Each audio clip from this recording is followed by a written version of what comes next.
నిన్న జగన్మోహన్ రెడ్డి గారు పులివెందుల్లో మాట్లాడుతూ చాలా అసభ్యకరంగా, చాలా నీచంగా లాస్ట్కు వాళ్ళ చెల్లెళ్ళు ఏ చీర ధరించారు, వాళ్ళ చెల్లెళ్ళు వచ్చేసి బట్టలు కట్టుకునే విధానంపై కూడా మాట్లాడడం అనేది ఆయన ఏ స్థాయికి దిగజారాడో ఒక్కసారి రాష్ట్ర ప్రజలు కూడా అర్థం చేసుకోండి. అసలు ఈ ప్రకారము పచ్చ చీర కట్టుకున్న వాళ్ళంతా కూడా ఆ రకంగా ఆయన మాట్లాడితే మీరు ఇంటికి వెళ్ళి భారతమ్మ గారి వార్డ్రోబ్ చెక్ చేయండి. ఆమెకు అసలు పచ్చ చీరలు గాని పచ్చ డ్రెస్సులు ఉన్నాయా లేదా అని ఒకసారి జగన్మోహన్ రెడ్డిని చెక్ చేసుకో.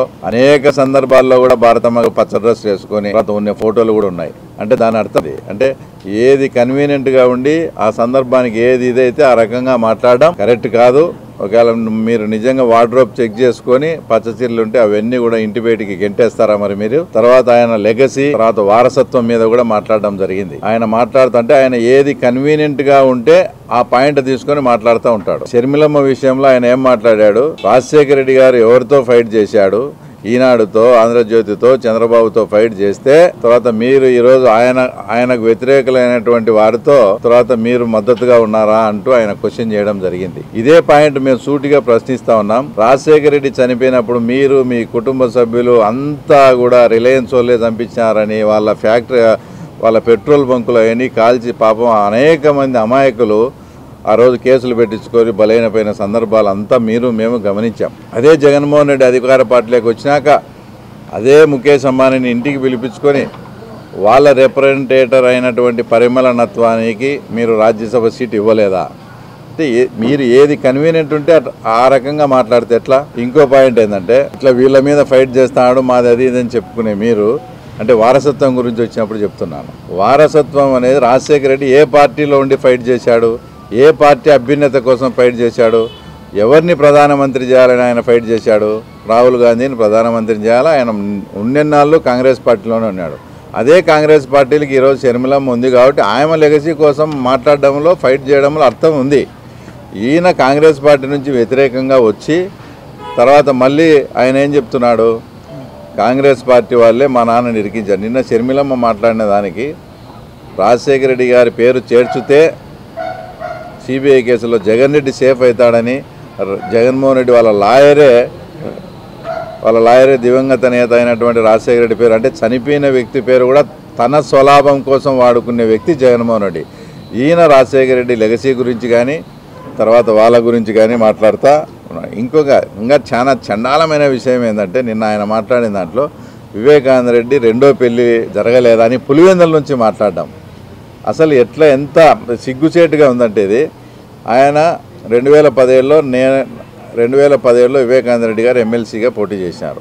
ఆ పోటీ చేసే టయానికే ఈ రెండో పెళ్లి విషయము ఇది అంతా కూడా జగన్మోహన్ రెడ్డికి తెలుసు. అన్నీ తెలిసి కూడా మీరు అప్పుడు ఎమ్మెల్సీ టికెట్ ఇచ్చారు కదా, అప్పుడు కనపరాలేదా? అంటే ఇప్పుడు మర్డర్ జరిగి ఆ కేసులో ఆ కేసు మీ మీదకి వస్తానే అప్పుడు వివేకానంద రెడ్డి గారి క్యారెక్టర్ను అసాసినేట్ చేసేదానికి అంటే 2017లో ఉన్నప్పుడే తెలిసి ఈ స్టోరీ అంతా.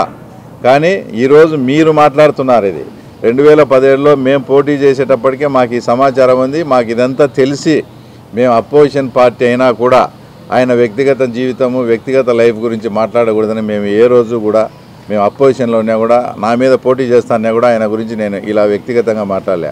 అదే సొంత అన్న కొడుకు అయినటువంటి జగన్మోహన్ రెడ్డి అది కూడా పులివెందుల్లో వచ్చి ఆయన రెండో పెళ్లి గురించి ఈ రకంగా ప్రస్తావించడం అనేది తర్వాత చాలా దారుణమైన విషయం. ఇంకోటి ఏంటంటే పులివెందులకు వచ్చినప్పుడు కూడా 2 రోజుల ముందు ప్లాస్టర్ లేదు, 2 రోజులకు వచ్చిన తర్వాత మళ్ళీ ప్లాస్టర్ పెట్టుకొని వచ్చాడు. అంటే అసలు పులివెందుల ప్రజల పట్ల ఆయనకి అంత అమాయకులు అనుకున్నాడా, లేక అంత వెర్రోళ్ళు అనుకున్నారా, లేక పులివెందుల్లో కూడా ప్లాస్టర్ వేసుకొని ఆ సానుభూతి సంపాదించుకొని పులివెందులో కూడా సానుభూతి ఓట్ల కోసం ఆయన ప్రయత్నం చేస్తూ ఉన్నాడంటే ఇంతకన్నా దారుణమైన విషయం. తర్వాత ఇంకోటి లేదు. నిన్న మీటింగ్ కూడా మేము నామినేషన్ వేసే కార్యక్రమానికి మీటింగ్ వచ్చినప్పుడు స్వచ్ఛందంగా సోషల్ మీడియాలో పిలిపిస్తే వేలాది మందిగా తరలివచ్చారు. నిన్న జగన్మోహన్ రెడ్డి నామినేషన్కు పులివెందుల్లోనే డబ్బులు తర్వాత మద్యం సరఫరా చేసుకొని మనుషులను పిలిపించుకునే స్థాయికి వచ్చేసి ఈరోజు జగన్మోహన్ రెడ్డి దిగజారినారు. వైఎస్ఆర్ పార్టీ స్పష్టంగా మాకు కనపడతా ఉంది. కాబట్టి పులివెందుల ప్రజలు ఈసారి జగన్మోహన్ రెడ్డి అహంకారానికి, పులివెందుల ప్రజల పట్ల జగన్మోహన్ రెడ్డి చూపించిన నిర్లక్ష్య వైఖరికి రాబోయే ఎలక్షన్స్లో ఖచ్చితంగా బుద్ధి చెప్పాలని ఆ సమయం కోసం ఎదురు చూస్తూ ఉన్నారు. తప్పకుండా ఈరోజు ఈ అహంకారానికి నిర్లక్ష్య వైఖరికి తప్పకుండా బుద్ధి చెప్తాం.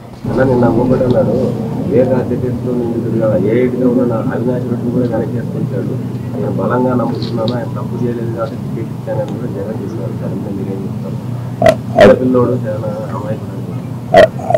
ఆయన చిన్నపిల్లోడు అని ఆయన దృష్టిలో చిన్నపిల్లోడు, దానికి సునీతమ్మ కూడా చిన్నపిల్లోడు అయితే బడికి పంపారని సోషల్ మీడియాలో చిన్నపిల్లోడు అయితే లాలీపాప్ తీపిమని అవన్నీ మాట్లాడినారు సోషల్ మీడియాలో. కానీ ఆయన ఒక ముఖ్యమంత్రి స్థానంలో ఉన్నాడు.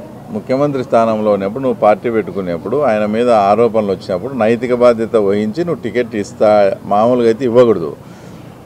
అయితే ఆయనకు టికెట్ ఇవ్వకుంటే వివేకానంద రెడ్డిది అదంతా చేసింది మేమే అని అనుకుంటారనో ఆయన ఏ కారణం చేతనో టికెట్ ఇచ్చుకున్నాడు, అంతవరకు ఓకే.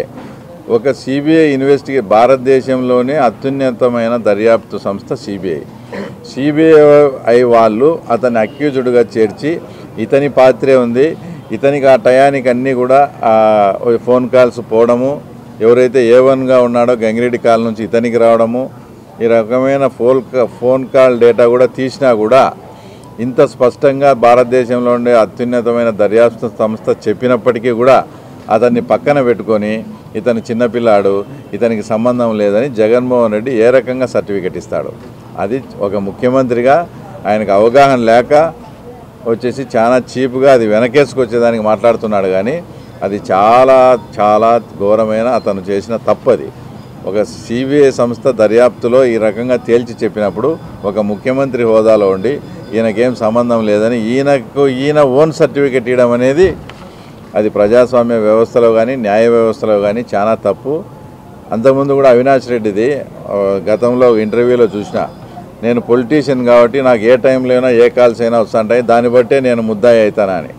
మీరు పొలిటీషియన్ కావచ్చు, ఏ టైంలో అయినా వస్తాయి కావచ్చు, మీకు కాల్స్ రావచ్చు. కానీ ఆ రోజు కాల్ డేటా గూగుల్ టేక్అవుట్లో మీరు చేసిన కాల్స్ ఉన్నాయి. అది అవినాష్ రెడ్డి గుర్తించకపోవడం ఆ చిన్న పాయింట్. ఎక్కడైనా నువ్వు ప్రజాస్వామ్యంలో ఎంపీగా ఉన్నప్పుడు నీ కాల్స్ వచ్చాయనేది అది ఓకే, ఎవరైనా దాన్ని కాదనిలేము. కానీ ఆ రోజు ఫోన్ కాల్ డేటాలో 12:30 తర్వాత 5 గంటల మధ్యలో అవినాష్ రెడ్డి దాని నుంచి కాల్స్ పోయిన సందర్భాలు ఉన్నాయి. అదంతా కాల్ డేటా కూడా తీసినారు. కాబట్టి ఇవన్నీ వాళ్ళు ఎంత బొంకినా కూడా జగన్మోహన్ రెడ్డి ఇంకా విధి లేని పరిస్థితుల్లో అతనే దానికంతా కర్త కర్మ క్రియ కాబట్టి అతను వెనుకేసుకొస్తున్నాడు. అతను ఆ రకంగా చిన్నపిల్లాడని అమాయకుడని సర్టిఫై చేస్తున్నాడు. అది వాస్తవంగా ఆయన అలా మాట్లాడకూడదు. అది న్యాయ వ్యవస్థకే పెద్ద మచ్చ.